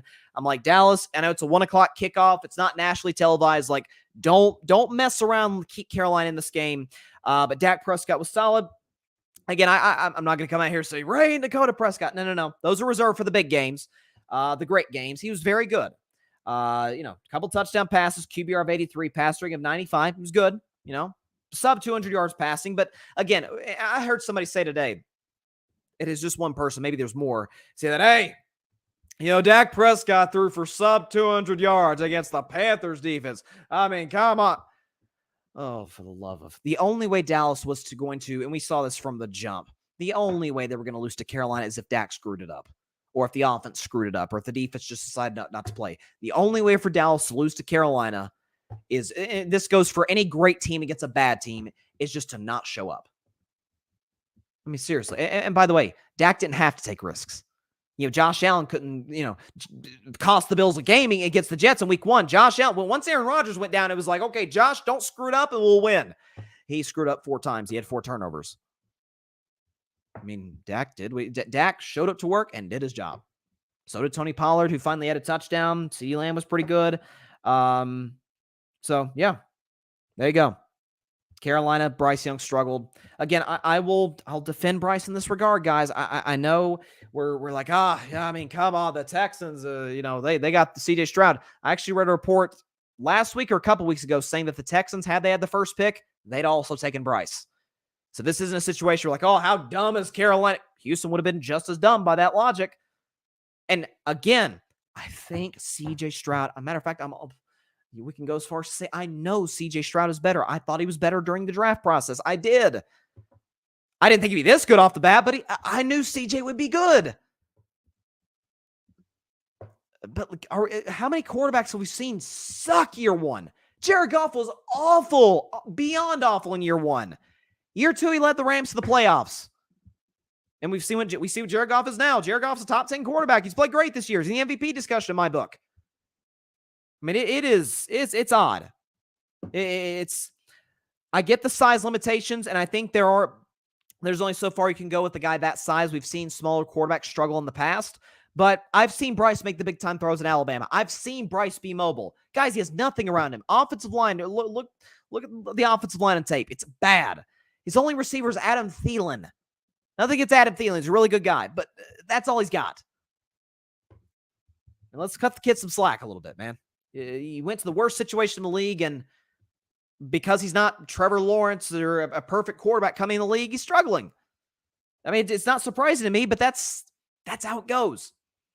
Let's see. Patrick Brown in the comments. Yeah, great point here, Patrick. He says, my Cowboys had 2 wins yesterday, beating Carolina, and Jerry finally inducting Jimmy Johnson into the Ring of Honor. A very emotional day for Cowboys fans. The curse has been lifted. I certainly hope so, for y'all's sake and for my pick's sake, is the fact that I do think Dallas is going to get to the Super Bowl and lose to Kansas City. That was my pick before the year. I feel pretty good about that. But yeah, good. Listen, long overdue for Jimmy Johnson getting the Ring of Honor. We know him and Jerry weren't on the best terms. They seem to be in a better place now. But I saw I saw Jerry say to Jimmy on the pregame show. He said, "You will be going to the." I'll do my best Jerry impression. He said to Jimmy, he said, You will be going into the Dallas Cowboys Ring of Honor on December 30th, 1923. And Jimmy's like, 19, you mean 2023, Jerry? It was great. But it was a great moment, though. Jimmy's more than deserving of it. I've got his book. He had a book he wrote a book last year. I haven't gotten to it yet. I've been, I've got a bunch I got his book, Chris Paul's book. I got to get to these at some point. Got to. I'll be very well deserving. Patrick, Slack Wilson might as well take his little jetpack. Jeez, Patrick, and sputter elsewhere. But this falls on GM Joe Douglas for not admitting he was wrong about his number 2 pick in 2021. Yeah, did a segment about that in, I think it was week 3. It's, I don't really need to add to that, Patrick. You're right. Mark is in the comments. Mark says, Lions at Eagles, NFC Championship game. That is more than possible. More than a possibility to happen. My preseason pick was Dallas versus Detroit, and so I'm sticking to that. I feel good about that. I think Dallas will beat Detroit, get to the Super Bowl, and again lose to the Chiefs. But it's awesome to see. You know what? Let's talk about the Lions real quick. Again, we're recapping games. Detroit beat the Chicago Bears. Lions beat the Bears yesterday, 31-26. Did so via a fourth quarter comeback after Jared Goff had easily the worst game of the season outside of the Baltimore Ravens game. 3 interceptions. Again, the one interception he threw to the linebacker, I don't know if he just didn't see him. That was a very uncharacteristic throw by Jared. And he has had a little bit of the turnover bug in the last few weeks. So that's something he needs to clean up sooner rather than later if the Lions are going to go on a run. But listen, Detroit gets the ball back. Okay, there's let me make sure I'm getting. Yeah, Detroit gets the ball back with 4 minutes left. Down by 12. Was it down by 12 to Chicago. Drive down the field quickly in about a minute and a half. He throws a touchdown to Williams, who I really liked. Jamison Williams, who I've really liked since his days at Alabama. They get the ball back. Chicago goes 3 and out, drive down the field, and David Montgomery, the former Chicago Bear, punches it in for the win for Detroit. This is the most freaking resilient team I've ever seen in my life. They embody, as any great team does, they embody their head coach in every way, shape, and form. Even when the Detroit Lions sucked 2 years ago, they won 3 games. They were awful. They were competitive in a lot of their games, a lot of one-score games that they just weren't able to finish because, again, some of it was a talent thing, some of it was a situational game, and that was their problem. They couldn't finish. And so for them to accumulate this talent through the draft, through the free agency, it's great to see the franchise doing what they're doing. I root for franchises that are smartly run or are now smartly run and that know what they're doing, and Detroit's easy to root for. And by the way, that's a fan base that has endured a lot. I mean, I saw Marshall Mathers yesterday on Twitter. Eminem was just like, over the moon. He's like, man, we're not used to winning these type of games. People like him and the city of Detroit, they've been through a lot as a fan base. I know Barry Sanders has a documentary coming out on Amazon soon that I would love to watch. And so good for them. Good for them. Very easy to franchise to root for. Mark says about my NFC title game prediction. He says, not a bad choice. And he says, Ravens at Chiefs, AFC title game. We're like halfway through on our predictions for the conference title game. I said Jaguars Chiefs before the season. Still feel pretty good about that. Trevor was awesome yesterday against the Tennessee Titans. And I will touch on that. Trevor, Jaguars won 34-14 over the Titans. Trevor Lawrence was nothing short of sensational. Couple touchdown passes, great completion percentage, 24 of 32, which is a 75% completion percentage for those that are adding that up. A QBR of 90.8, so basically 91, and a passer rating of 119. So if you look at what Trevor did yesterday, he was efficient. Jacksonville was able to run the football effectively with Etienne and others, ran for 128 yards. Tennessee struggled. Will Levis struggled. But again, they're in rebuild mode, so it's, Jacksonville was supposed to win this game. They took care of business. And it sets the stage for a big-time matchup next week in Houston. Jaguars, Texans for the division lead. Should be fun. Texans beat the Jaguars back in, I think it was week 3 in Jacksonville before the Jags reeled off a 5-game winning streak. But Trevor looks like the Trevor I think he's capable of being. I said coming into the season, I thought he was the 3rd best quarterback in football. He certainly over the course of this year has not played like that. But if you remember last year, and it was against Tennessee, Jacksonville reeled off 5 straight wins, won the playoff game in comeback fashion against the Chargers before losing to the Chiefs in the divisional round. But he's the man. I love me some Trevor Lawrence. Patrick in the comments, Whack Jones and Slack Wilson. Those names that'll stick with those two below tier play. No doubt. No doubt. It's a great nickname, especially Whack Jones, Patrick. Mark says, not a bad choice either because Tony Khan is the effing man. Listen, he hasn't been the greatest owner over his tenure in Jacksonville, but he's put some smart people there. Good general manager. I love Doug Peterson as the head coach and Trevor Lawrence. Again, it was at this time last year, week 11, 2022. He got rolling, got hot. If I'm not mistaken, that might have been a game. I could be wrong on this, but I think it was a game against the Ravens where they came back and won and beat Baltimore. But like that's what you're seeing now. Week 11, smart coach Doug Peterson, very talented quarterback in Trevor, good roster. Calvin Ridley was great yesterday, by the way. Looks like every bit of the guy I think he can be is capable of being coming off the suspension last year. So great win for the Jaguars. Again, the team they'll be facing next week for the division lead in the AFC South. The Texans did not cover, which made me sad, but they did beat the Arizona Cardinals 21-16. Again, CJ Stroud kind of up and down. Threw 3 picks, wasn't great in the red zone. So again, he's a rookie. He's gonna have some down games here and there. But look, Kyler got off to a hot start, but kind of tailed off there at the end. But listen, for games like this, you're playing an inferior opponent. If you're the Houston Texans at home, you take care of business. Defense got to stop there at the end. Props to them. And the Texans are the shock of the league, at least in my view. 6-4 in the playoffs if the playoffs start today as the 6th seed. And again, Houston, Jacksonville next week. That is going to be a doozy. And that game's going to be in Houston too. I think is that in the 1 o'clock window? Yes, it is. Jacksonville today. This is Monday, so we got 6 days till kickoff. But the Jags today are a 1-point road favorite. Be a fun one in Houston. No question. What else we have? The Dolphins beat the Raiders 20-13. I must have 20-10. The Dolphins beat the Raiders 20-13. Tua was solid throughout the day, had a pass ring over 100. Tyreek was awesome, 10 catches for $146, a touchdown, typical Tyreek Hill stat line. He did injure his hand. I saw a quote from Tyreek today saying that he's going to be fine. It's not going to be like a long-term injury. He just can't play Fortnite right now. I didn't know people still played Fortnite. I didn't know. I know that was all the rage, a few years ago, but Tyreek and others are very loyal to it. But good win for Miami. Again, another great defensive showing by Vic Fangio, this Dolphins defense. I saw a stat. Let me see if I can pull the stat up. Jalen Ramsey. It is incredible the season he's having. I was the guy, for the record, just keep it real on the show. I thought the Dolphins made a huge mistake giving up what they gave up for Ramsey. I said when they made the trade, I think it was in March, they made a bad decision in doing so because he had a terrible year last year, finished the Super Bowl winning year, struggling. Is this it? Yeah, there we go. Okay. So Jalen, my apologies, man. I was wrong on you. Jalen Ramsey has allowed a passer rating of 0. The most you can get is 158.3. By the way, you get a pass rating of 33 when you spike the football. Jalen Ramsey has allowed a pass rating of 0 when targeted this season, and he already has, and he's only played 3-4 games this year.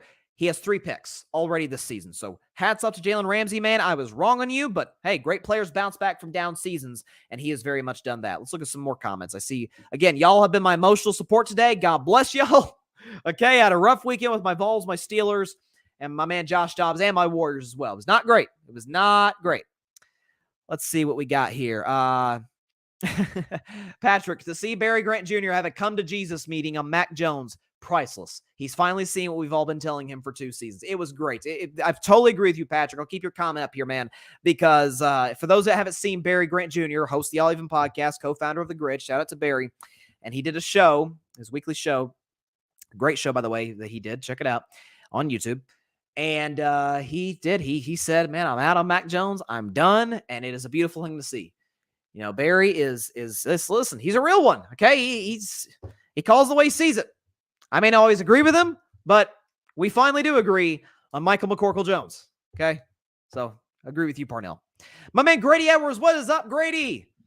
He says, who is your MVP right now? Parnell asked me the same question earlier. I'll give you the same answer with a graphic that I gave Parnell. Today, it is Rayne Dakota Prescott, okay? I'll put up his stats right now.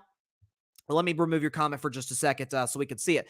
Again, Dak is second in completion percentage, and this is over the totality of the season. This isn't just in the last month or something, but Dak, second in completion percentage, fourth in passer rating, fifth in yards per pass, and sixth in touchdown to interception ratio, second in QBR, and today he is Pro Football Focus's highest graded quarterback. And for the record, Pro Football Focus, their job is literally to watch film all day. And so evidently they see something that they like with Dak, or they wouldn't give him the high grade that they're giving him. So today, and listen, the race is far from over. CJ Stroud's in it. I see a comment here from Mark. He says, Stroud is the Offensive Rookie of the Year and MVP. Again, Stroud threw the 3 picks yesterday, but Houston won. He threw a couple touchdown passes to his credit. He's very much in the race, as is Dak, Jared Goff, Hurts, Mahomes. I think Tua's still in it. So Lamar Jackson, as I said on Friday, has an opportunity to get himself in it, given the opponents the Ravens have, given the fact that Mark Andrews is out. So there is far from a clear frontrunner for MVP, but my frontrunner would be Dak Prescott. And given how many nationally televised games the Cowboys have over the next month and a half, I mean, they've got, let's check Dallas' schedule real quick. If I can pull it up here, Dallas has Washington on Thanksgiving. They're double-digit favorites. They should win that, and Dak should play big time. But then they've got Seattle, Thursday Night Football, national television. Philadelphia, which is a massive game, especially if Philadelphia loses tonight and Dallas takes care of their business. Dallas, Philly on Sunday Night Football. Then you got Dallas at Buffalo, America's Game of the Week on Fox. Dallas at Miami, Christmas Eve, America's Game of the Week on Fox. Dallas at home against the Red Hot Lions. Monday Night Football, or actually that's going to be Saturday Night Football, but that's on ESPN. So Dak's going to be in front of the whole country. It's not like he's not used to this a lot. And if he keeps doing this, yeah, the Vegas odds will reflect what I'm saying right now. I'll just tell you right now. Grady says, don't think Stroud can win it because of politics. They wouldn't give it to a rookie. Well, a rookie hasn't won since 1957, and that was the late, great Jim Brown. And they may not. If CJ continues what he's done over the course of the year, I'll tell you this, if Houston steals that division from Jacksonville, politics be damned, man. He has been amazing. So it's gonna be hard to not at least for him to not at least get votes. I mean, it's gonna be hard for that. Grady, I'm out of Mac Jones too. He's a scrub-a-dub-dub. I've never heard him described that way, Grady, but that's great. Yeah. And by the way, Grady's listen. If there's anybody, I talked about the comment section being my emotional support today, and y'all are freaking coming through. God bless y'all. But if there's anybody that's suffered more as a fan, I just suffered this weekend. Grady has suffered this season. He's a Panthers fan. He also loves the Patriots as well. What is their combined record? Hey, Alexa, what's their, let's see, the Panthers are, what are they, 1-9? 1-8, I think. I think the Panthers are 1-9. Let me check. Okay, Panthers are 1-9, Patriots are 2-8. So do the math. That is 3-17. So hang in there, Grady. Better days are to come. I promise. Mark, Mac Jones is a bleeping goon. That is a fact. He's the dirtiest quarterback I've ever seen in my life. I've done many of segments on that, Mark. They are all available on YouTube. Be sure to, everybody out there, be sure to check them out. Because I've been, by the way, reports are that Mac Jones is going to be the third stringer in New England. Not great. What else do we have? We had I already talked about the Packers. The Giants and Tommy DeVito, who I've mentioned at times on the show. Giants won 31-19 over Washington. Tommy DeVito, not 1, not 2, but 3 touchdown passes on the day. A pass rating of 1 at 37 now for the record. And I know my man Parnell will 100% agree with me on this, is the fact that Washington's defense is awful. I think I saw they're like last in the NFL in scoring defense with a defensive coach, Rivera. And I love Ron. He coached a few years ago with cancer. He's as tough as they come, Riverboat Ron. But it's time for Washington to move on. Eric Bieniemy, they probably have their future head coach in-house. Would not be surprised at all if they go with him. Sam Howell's been good this year. Wasn't great yesterday. Seemed like they threw 3 picks. I think the Commanders had like 6 turnovers in general. I mean, it's not a good day. 3 picks and 3 fumbles. That's not going to get the job done. But the Giants, despite having, no offense, Tommy, no offense, none at all. But despite having Tommy DeVito at quarterback, Brian Daboll shows you why he is one of the premier offensive coaches in the league and why he was coach of the year a season ago. Bills, Jets, I kind of already touched on that. The Bills did what they were supposed to do, dominated the Jets. They're a much better football team, or at least at the quarterback position. They're significantly better than the Jets. Then again, who isn't? Josh Allen, 3 tutties, a pass rating of 108. Again, had a dime, gorgeous throw to Khalil Shakir for a touchdown, 81 yards out. I still don't think the Bills are a playoff team. I think their schedule ahead is brutal, but they did what they were supposed to do, and Tim Boyle will be the Jets' starting quarterback next week. Who do the Jets play in Week 12? Oh, they got the Dolphins. Oh, yeah, that's the Black Friday game. Yeah, how about this, y'all? The Dolphins on the road in New York against a great defense are 9.5-point favorites on Black Friday. So, you know, I would say better days to come if you're a Jets fan, but I can't confidently say that. I can't do it. I can't do it. And what else? Rams beat the Vikings. Rams beat the Vikings. Rams beat the Seahawks. Man, y'all came through for me, LA, okay? Because that was almost my Bryson's Bleak bet pick, but Matthew Stafford came through at the end, dealing with injuries and all. Cooper Kupp got hurt in the game, but Puka Nacua played well. They got a stop at the end. Geno struggled, got hurt, but it looks like he's going to play on Thursday on Thanksgiving against San Francisco. Seattle's backs definitely gets the wall in that regard, but Rams are playing well. Off a bye, Sean McVay, smart head coaches win off a bye. That's what Sean McVay did. I get the Sean's mixed up, y'all. The great coaches. Let's see. Mark says, if the Patriots get a top 5 pick, they better draft a quarterback. They will. They will get a top 5 pick, and they will draft a quarterback. I cannot see a scenario in which they don't, Mark. I cannot see that. Especially as loaded as this draft is. As loaded as this is, you've got to take a guy. I was about to say this. Thank you, not Parnell, Patrick. Patrick, Commander's water system is the biggest loser. Yeah, the hot water heater was not working in FedEx Field. It is, and not just Patrick. I keep calling you Parnell. Keep getting everybody's names mixed up, y'all. Jeez. Listen, I'm telling you, I'm reeling off this weekend. Y'all hanging in there with me, man. I love y'all. But Patrick says Commander water system is the biggest loser. No, the Commander's water system is a loser. The stadium is the biggest loser. That is how they won't how they won't upgrade to a better stadium is beyond me. I remember that game 2 years ago. They played Philadelphia, and Jalen Hurts after the game, Philadelphia won, and Hurts was walking off to the locker room, and some Eagles fans are like leaning over the railing, like trying to high five him, and the freaking railing breaks. It's like, geez, your railing breaks. Your showers don't work, or your showers work. It's just the hot water heater doesn't work. And by the way, I think the stadium is over Native American burial grounds, so it's not great in Washington. It's not great. Let's see. Ian Payton says more sports. That is what we do on Carving It Up, Ian. We give you a lot of sports. Grady, at least they got Aaron Rodgers to look forward to coming back this season. Is he? I don't think he should. With that offensive line. By the way, I don't think the Jets will be in contention with Tim Boyle starting quarterback. Check Tim Boyle's college numbers.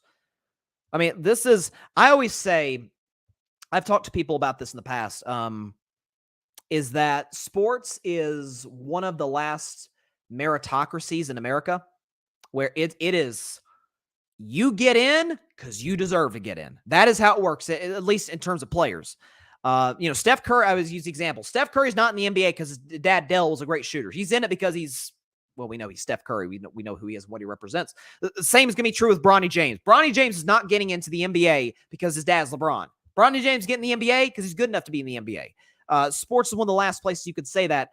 And Tim Boyle is an exception of that. Matter of fact, let me go and pull up Tim Boyle's college numbers because, and the reason you'll see why I'm talking about he's not in the NFL based off of merit or play.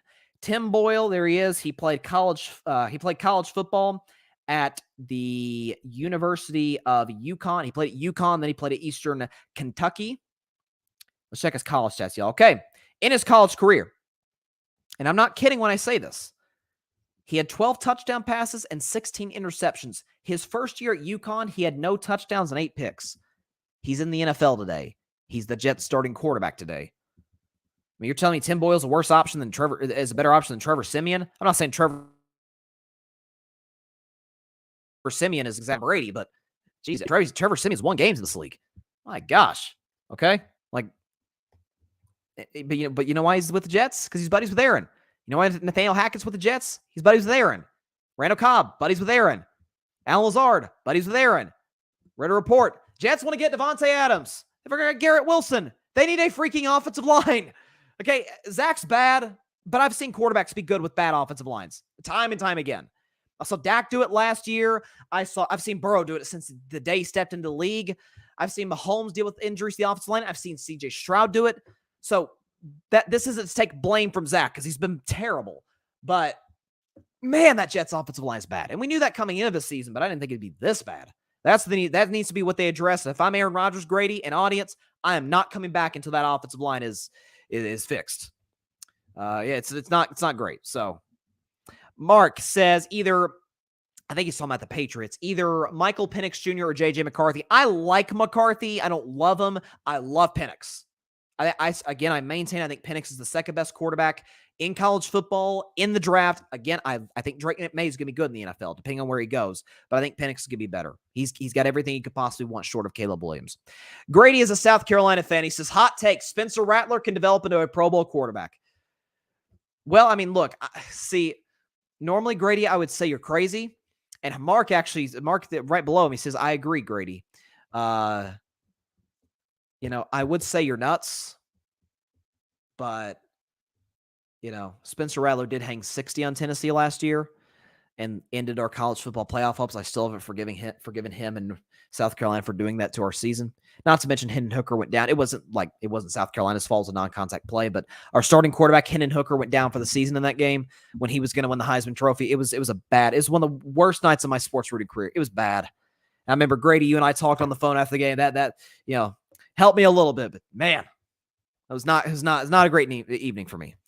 So in most cases, Grady, I'd say you're nuts, but you know what? Because he did that to Tennessee, I'll be like, yeah, I can't fight. I can't fight against it. I'll tell you what I'm not going to fight against. As I take a sip of Gatorade. Got about as good of a Monday night game as you could possibly imagine. I mean, it does not get better than this. We've got, and normally I would play the same music, background music we play for when I'm predicting regular season games, and I play more intense music for the playoffs. Y'all, this feels like a playoff game. So let's play the playoff background music that I normally... All sports, here we go.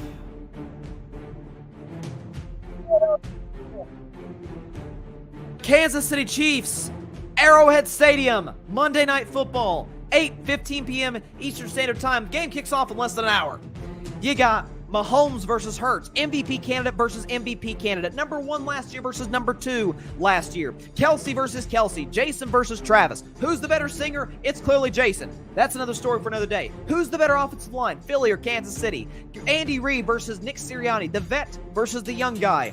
Great defense in Kansas City versus a great offense in Philadelphia. A struggling Philadelphia defense versus a struggling Kansas City offense. And not to mention, these were the last 2 teams standing last year, and they're awesome again this year. Eagles are 8-1, Chiefs are 7-2, and Kansas City is a 2.5 point home favorite. A line, by the way, that has moved not a ton, but it has moved some since last week when it first came out. So Kansas City last week was a 3.5 point favorite. They are now a 2.5 point favorite. I don't know if, depending on where the betting line has gone, but overwhelmingly, I'm looking at the injury report. It looks like both teams are going to have most of their key guys healthy. Obviously, Nick Bolton, who in that Super Bowl against Philadelphia made a massive play. Remember, he picked up the fumble on Jalen Hurts, returned it for a touchdown. In a game that was decided by 3 points, that was obviously a massive play. Dallas Goedert, though, for Philadelphia is inactive. Again, overwhelmingly, though, for both sides, their key players are ready to go.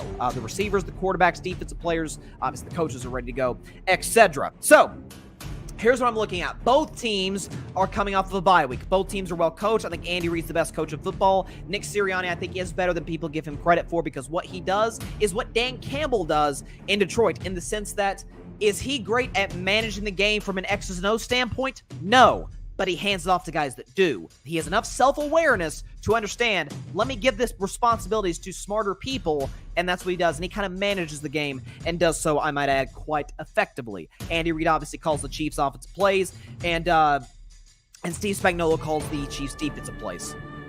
Here's where I'm at on this one. So, Philadelphia's the 1 seed in the AFC. The same is said about the Chiefs. I'm sorry, Philadelphia's the 1 seed in the NFC. The Chiefs are the 1 seed in the AFC. Philadelphia's pass defense is really bad.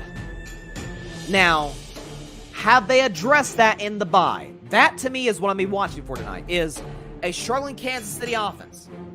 They played that game 2 weeks ago, Miami Dolphins, and Patrick Mahomes, Travis Kelce, Isaiah Pacheco just could not really get a consistent rhythm, especially in the second half when they were literally shut out by Miami.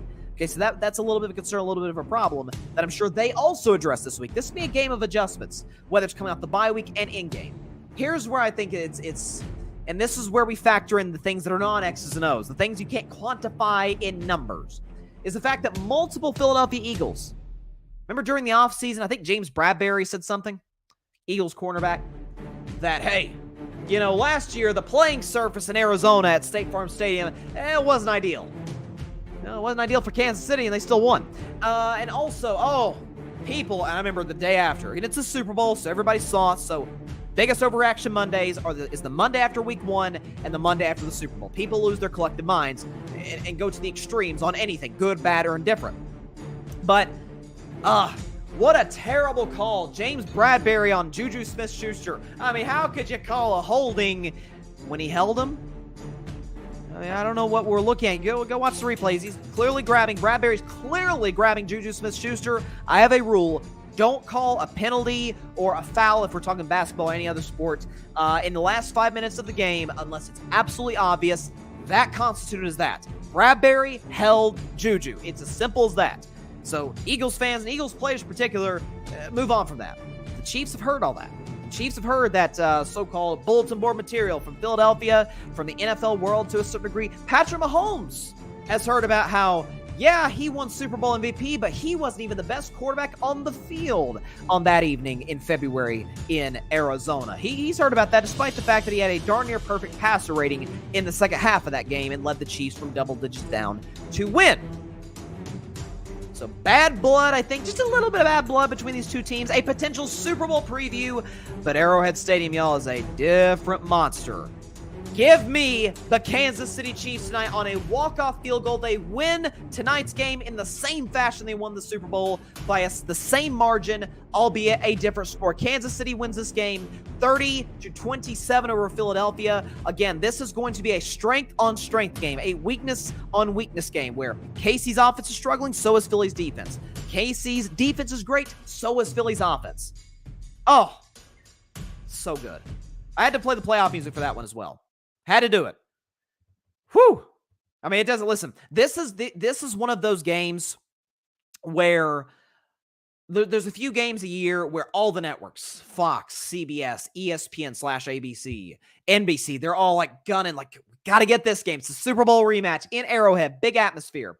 Now, to my knowledge, because I know the whole world wants to know, I do not believe that Miss Swift will be at the game. I think I read a report saying her parents would be.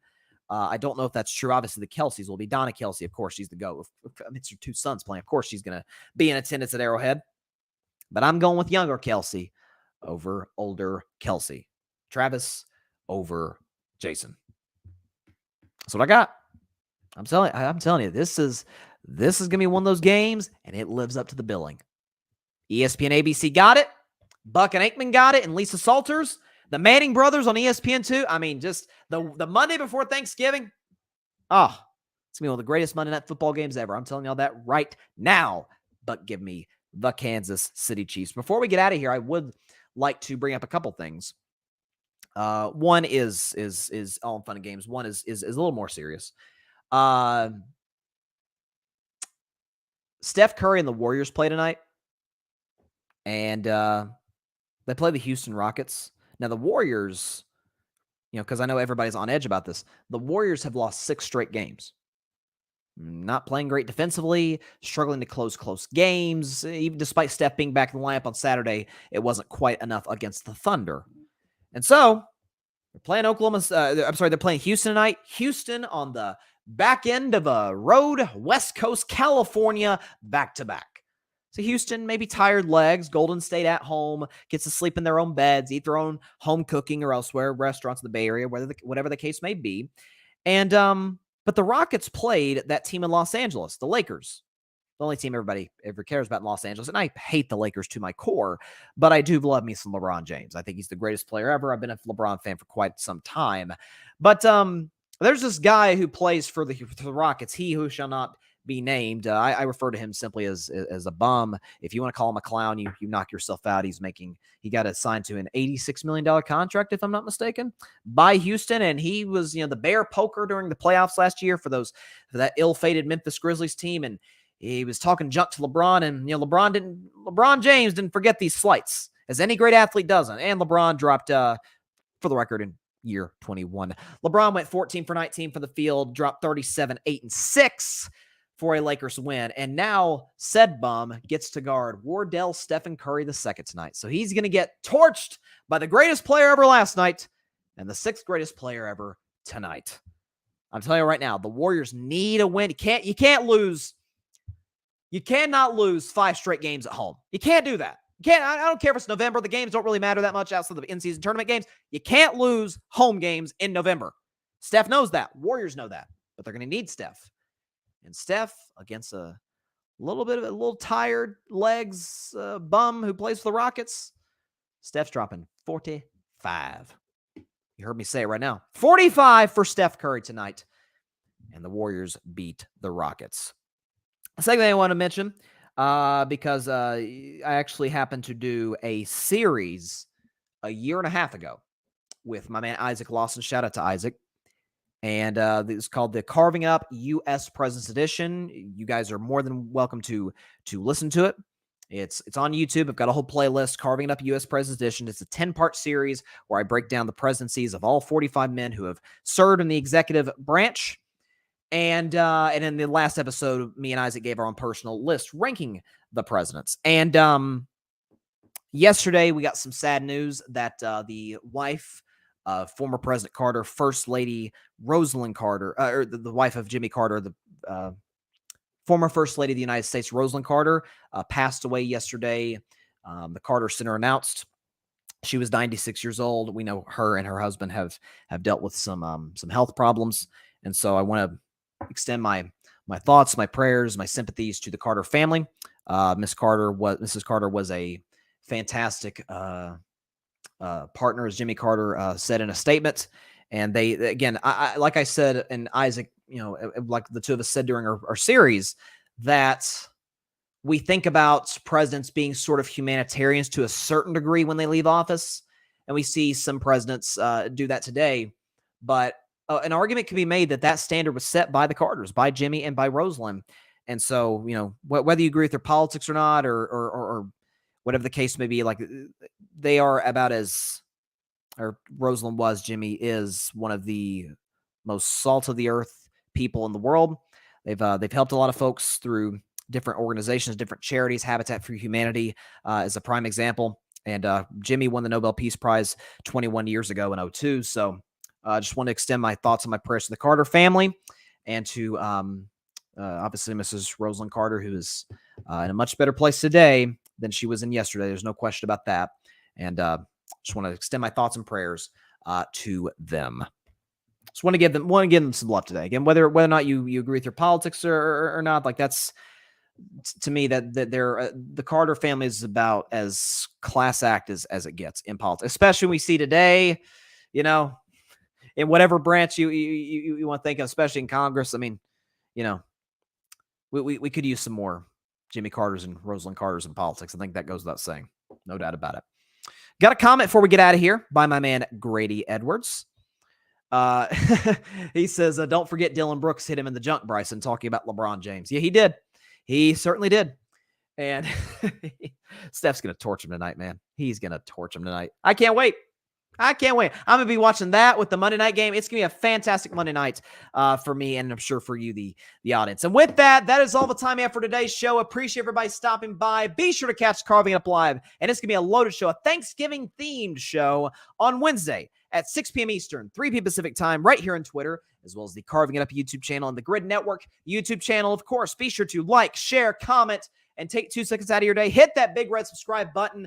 It helps the channel grow exponentially. We're trying to get to 1,000 subscribers by Super Bowl 58, which is February the 11th. So we still got a few months to do that. We surpassed 500 subscribers 2 weeks ago.